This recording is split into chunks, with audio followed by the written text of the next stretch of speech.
Story 1. The Echo on the Bridge. I've never been the type of person who believes in gut feelings or sixth senses. I'm a forensic accountant by trade. I deal in hard data, spreadsheets, and paper trails. If I can't see it or calculate it, it doesn't exist. But after what happened last November, I've learned that sometimes the numbers don't add up, and your instincts are the only thing keeping you alive. I live in Asheville, North Carolina, a place known for its artsy vibe and incredible hiking trails. My roommate, Sarah, is a total fitness junkie. She's the kind of person who signs up for a half marathon for fun. Last fall, she finally guilt-tripped me into training with her. Because of our work schedules, we usually couldn't hit the trails until around 9 p.m. In the summer, that's fine. But in November, the sun is long gone, and the Blue Ridge Mountains get pitch black and bone-chillingly cold. Our usual spot was the Arboretum. It's technically closed at night, but there's a side entrance near the parkway that all the locals use. It's generally considered safe. Paved paths, manicured gardens, not exactly the deep wilderness. That Tuesday night, the air was dead still. You could see your breath puffing out in little white clouds with every exhale. We decided to take the Creek Loop, a 3-mile circuit that dips down into a valley, crosses an old wooden suspension bridge, and loops back to the parking lot. We were about a mile in, just hitting our stride. I was listening to Sarah talk about some drama with her barista, trying to ignore the burning in my lungs. The path here turned from pavement to crushed gravel. Crunch. Crunch. Crunch. The rhythmic sound of our running shoes hitting the stones was hypnotic. But then, the rhythm glitched. Crunch. Crunch. It was faint, a split-second delay, like an echo bouncing off the trees. I pulled my earbud out. "Hey, hold up a sec." Sarah stopped, jogging in place. "What, you cramping?" "No," I whispered, scanning the dark tree line behind us. "Do you hear that?" Silence. Just the wind rustling the dry leaves of the rhododendrons. "Hear what?" Sarah asked, looking annoyed. I thought, never mind, let's keep going. We started running again.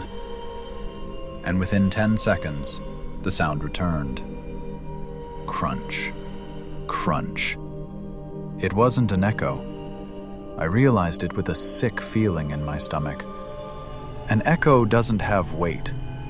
This sound had the distinct, heavy thud of rubber hitting gravel. I glanced at Sarah. Her face had gone pale. She heard it too. "Don't look back," I hissed, my accountant brain switching into survival mode. "Just speed up a little. Let's test it." We picked up the pace, moving from a jog to a solid run. The footsteps behind us sped up instantly. Thud, thud, thud. I slowed down abruptly, almost to a walk. The footsteps slowed down, matching our cadence perfectly. This wasn't just someone running on the same trail. This was mimicry. Someone was toying with us. "We need to get to the bridge," Sarah whispered, her voice trembling. "It's the only way back to the main road." The suspension bridge was about a quarter-mile ahead. It's one of those narrow, swaying wooden structures that crosses a dried-up creek bed. It's a natural bottleneck. "On 3, we sprint," I said. 1, 2, 3. We bolted.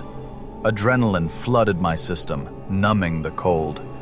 We tore down the path, leaves blurring past us. The footsteps behind us pounded heavily, keeping pace, never getting closer, never falling behind. We hit the wooden planks of the bridge. Clomp, clomp, clomp. The bridge swayed violently under our weight. We reached the other side, and, purely out of instinct, we stopped and spun around to defend ourselves. But the bridge was empty. The footsteps had stopped the moment we hit the wood. "Where is he?" Sarah panted, clutching her knees. "I don't see him." We stared into the gaping darkness of the trail we had just exited. The bridge stretched out between us and the woods, swaying gently in the night breeze. Maybe it really was an echo?" Sarah offered, though she sounded terrified. Then we saw him. He stepped out from behind a massive oak tree right at the entrance of the bridge. He was maybe 30 yards away. He was wearing a gray, oversized tracksuit that looked like it was from the 90s. It was billowing in the wind. He stood perfectly still, his chin tucked down into his chest so we couldn't see his face. "Hey!" I yelled, my voice cracking. "Back the hell off! We have pepper spray!" We didn't. The man didn't move. He didn't speak. Instead, a sound drifted across the bridge that made my skin crawl. It was a giggle, high-pitched, wet, and unmistakably childlike. But it was coming from a 6-foot-tall man. Then, he snapped his head up. I will never forget that face as long as I live. His eyes were rolled back so far into his head that I could only see the whites gleaming in the moonlight. And he was smiling. A wide, impossible smile that stretched the skin of his cheeks until it looked like it might tear. He took one step onto the bridge. The wood creaked. Then another step. Then, without winding up, he broke into a full, erratic sprint. He wasn't running like a runner. He was flailing, his arms pumping wildly above his head, his knees kicking high, charging across the swaying bridge like a marionette with its strings cut. "Run!" I screamed. I have never run that fast in my life. I didn't feel my legs. I didn't feel the cold. All I could hear was that wet, manic giggling getting closer and closer behind us. We didn't look back. We sprinted the remaining mile to the main road, our lungs burning like they were filled with acid. We burst out of the woods and practically collapsed onto the hood of my car. I fumbled with the keys, dropped them, picked them up, and we scrambled inside, locking the doors just as we saw a grey shape emerge from the tree line. He didn't come into the parking lot. He just stood at the edge of the woods, swaying back and forth, watching us drive away. We called the police from a gas station down the road. They patrolled the area, but of course, they found nothing. Just some disturbed gravel and boot prints on the bridge. Sarah stopped running entirely after that. She took up yoga. As for me, I still work with numbers. I still look for logic in everything. But I know for a fact that there are things out there in the dark that don't follow any pattern. And I know that sometimes, when you hear an echo, you shouldn't wait to see what made the sound. Story 2. The Silent Sprinter. I grew up in a small town in Washington State, right where the suburbs bleed into the Cascade foothills. If you know anything about the Pacific Northwest, you know two things. The forests are ancient, and they have a way of swallowing sound. It's beautiful during the day, but when the sun goes down and that gray mist rolls in, it feels like the trees are closing ranks around you. I was 17 that summer, trying to save up for a car by walking dogs for the wealthy families in the new development up the hill. My favorite client was a 110-pound Rottweiler named Brutus. Despite looking like a beast that could eat a car bumper, Brutus was a total softie. He was terrified of thunder, vacuum cleaners, and squirrels. But walking him gave me a sense of invincibility. Who's going to mess with a kid holding a leash attached to a muscle-bound Rottweiler? That confidence is exactly what led me to the logging road. It was a Tuesday evening, around dusk. The sky was that bruised purple color you get right before true dark. I decided to take Brutus off the paved sidewalk and onto an old gravel logging road that cut behind the neighborhood. It was a shortcut, flanked on both sides by dense walls of Douglas fir and overgrown ferns. We were about a mile in when the woods went dead quiet. Usually you hear tree frogs, crickets, the wind in the branches. But suddenly, it was like someone hit the mute button on the world. Brutus stopped dead in his tracks. The hair along his spine stood up in a rigid ridge. He didn't bark. He let out this low, vibrating growl that I felt travel up the leash and into my hand.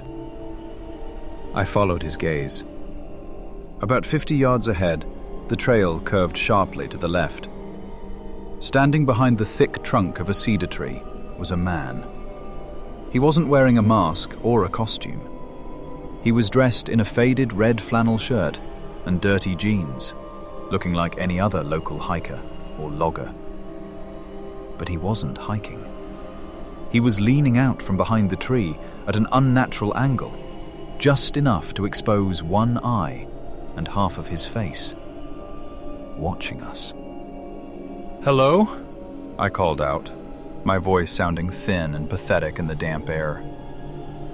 The man didn't move. He didn't blink. He just kept that one eye locked on me. A cold prickle of fear started at the base of my neck. "Come on, Brutus," I whispered, tugging the leash. "Let's go home." I turned us around, trying to keep my pace measured. "Don't run," I told myself. "Running triggers the predator instinct." I walked fast, my ears straining for any sound behind me. Crunch, crunch, footsteps. Heavy ones. I glanced over my shoulder. The man was no longer behind the tree. He was standing in the middle of the gravel road, facing my back. And in his right hand, dangling loosely by his side, was a rusty camping hatchet. The sight of the weapon bypassed all logic. I abandoned the "don't run" rule. "Run, Brutus! Go!" I yelled, breaking into a jog.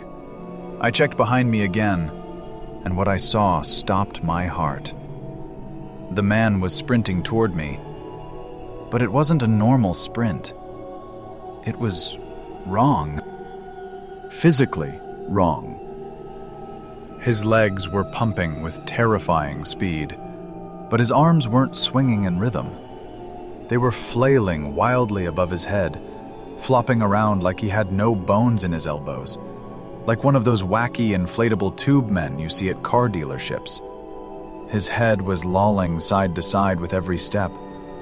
He looked like a marionette being jerked forward by an invisible, angry puppeteer. But the most terrifying part was the silence. He was sprinting full tilt, closing the distance, 40 yards, 30 yards, but he wasn't making a sound. No panting, no heavy breathing, no grunts of exertion. Just the heavy thud, thud, thud of his boots on the gravel, getting louder and faster. I was sprinting now, my lungs burning, gasping for air like a drowning man. Brutus, sensing my terror, was practically dragging me down the trail. I could hear the footsteps right behind me now. I could hear the whoosh of air as his flailing arms sliced through the wind. I braced myself for the bite of the hatchet. "Come on, come on!" I screamed at the dog, tears stinging my eyes. We burst out of the tree line and onto the paved cul-de-sac of the neighborhood. The orange glow of the streetlights washed over us. I didn't stop. I ran until I was directly under a street lamp in front of a house with lights on inside. I collapsed on the curb, clutching Brutus, wheezing so hard I thought I'd pass out. I spun around to face the trail entrance, ready to fight for my life. The man was standing right where the gravel met the pavement. He had stopped instantly. He wasn't panting, he wasn't sweating, his chest wasn't heaving. He stood there, perfectly still, the hatchet hanging by his side, looking at me with a face completely void of emotion. It was like he hadn't just sprinted a mile at Olympic speeds. He looked at me, then tilted his head slowly to look at the street lamp buzzing above me. Then, without a word, he turned around and walked back into the darkness of the forest.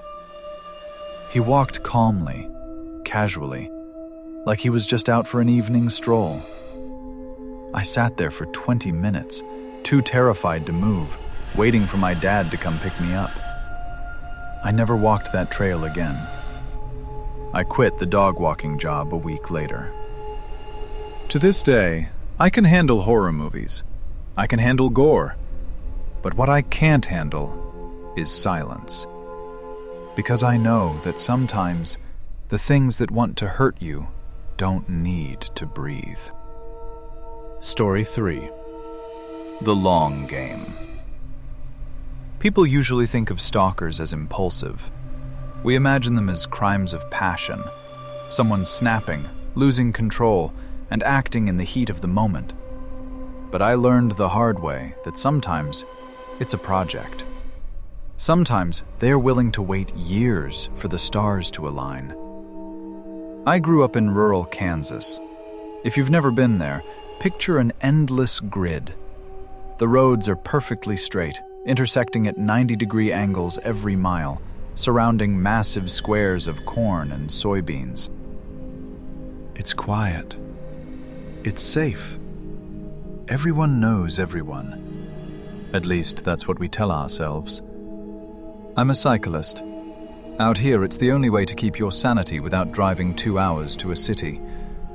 By the time I was 18, I was training for my first triathlon, logging about 20 to 30 miles a day on these empty county roads. This story actually starts 8 years before the incident, when I was 10 years old. I was playing in my front yard one afternoon when a beat-up navy blue sedan slowed to a crawl in front of our driveway. The window rolled down, and a man leaned out. He had distinct bleach blonde hair that looked crispy from too much dye, and a jagged white scar running along his jawline. He waved a crisp $20 bill at me. "Hey, buddy," he smiled. "I lost my puppy. Can you come help me look in the back seat?" I was a kid, but I wasn't stupid. I turned and ran inside, screaming for my dad. My dad, being a Kansas farmer, came out to the porch with a 12-gauge shotgun in about 10 seconds flat. By the time he got there, the sedan had peeled out, disappearing into the dust. We filed a report, but nothing came of it. We forgot about it. Just a creepy encounter in a small town. Fast forward 8 years. I'm 18, fit, and spending hours alone on my bike. About a month before the incident, I started noticing traffic patterns. When you ride the same routes every day, you memorize the cars. Farmer John's truck, the mail carrier, the school bus. But I started seeing 2 new vehicles. One was that same navy blue sedan, only now the paint was peeling and it had a donut tire on the back left. The other was a brand new cherry red pickup truck with tinted windows. They were never together. I'd see the truck parked by a mile marker on Monday. I'd see the sedan driving slowly past me on Tuesday. I rationalized it. Just farmhands, just traffic. But the net was tightening. I just didn't see it.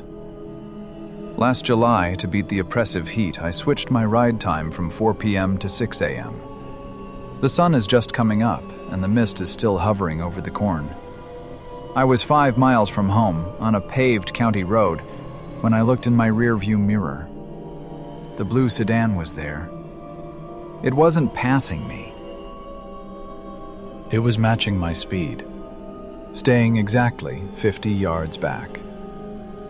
I turned right at the next intersection. The sedan turned right. I pedaled harder, pushing 25 miles per hour. The sedan sped up, maintaining the distance. Panic started to set in. I knew these roads. I knew there was a gravel service road coming up on my left that cut through the cornfields. A car could drive on it, but it was rough. I figured I could lose him in the dust. I swerved onto the gravel, my thin tires skidding. I pushed with everything I had, my legs burning. I looked back. The sedan had turned onto the gravel. He wasn't hiding it anymore. He was accelerating, kicking up a cloud of dust, closing the gap. I rode for about a mile, my heart hammering against my ribs, focused entirely on the car behind me. Then, I looked forward. My blood froze. Parked horizontally across the narrow gravel road, blocking the entire path, was the cherry-red pickup truck. It was a trap. A pincer movement. They knew I took this route. They knew the gravel road had no outlet. They had coordinated this. I slammed on my brakes, skidding to a halt about 20 feet from the truck. Behind me, the blue sedan stopped, blocking my retreat. The driver's door of the red truck opened. A man stepped out. He was older now, maybe in his 40s, heavier, but I recognized him instantly. The bleach blonde hair was thinning, but the scar on his jaw was still there. He leaned against the truck door, crossed his arms, and smiled. "Long time no see, kid," he said. His voice was calm, terrifyingly casual. He reached into the truck bed and grabbed a coil of rope. I didn't think. I didn't try to turn the bike around. I did the only thing a vehicle couldn't do. I unclipped my shoes, lifted my carbon fiber bike onto my shoulder, and threw myself blindly into the cornfield to my right. "Get him!" the man screamed. I sprinted into the corn. If you've never been in a mature cornfield, it's like a jungle. The stalks are 7 feet high, the leaves are sharp like paper cuts, and you can't see 3 feet in front of you. I heard car doors slamming. I heard them crashing through the stalks behind me, cursing. "Go left! Cut him off!" But they were 2 middle-aged men in heavy boots. I was an 18-year-old triathlete running on pure adrenaline. I zigzagged through the rows, silent and fast, letting the corn swallow me. I ran until my lungs bled. I didn't stop until I hit a farmhouse 3 miles away. I banged on the door until an old woman answered, and I collapsed on her porch. When the sheriff went back to the service road, the cars were gone. But the tire tracks were there. They found muddy boot prints entering the corn, stopping about 50 yards in where they realized they couldn't catch me. The detective sat me down later. He told me that based on the precision of the trap, they hadn't just seen me that morning. They had likely been watching me for months, learning my schedule, mapping my routes, waiting for me to be old enough, or maybe just waiting for the perfect moment where no one was watching. I don't ride a bike anymore. I moved to Chicago the next year. I live in a high-rise with a doorman and cameras in the lobby. But sometimes, when I'm walking down the street and I see a rusted blue sedan, my hands start to shake. I wonder how long they waited. And I wonder if they're still waiting for someone else.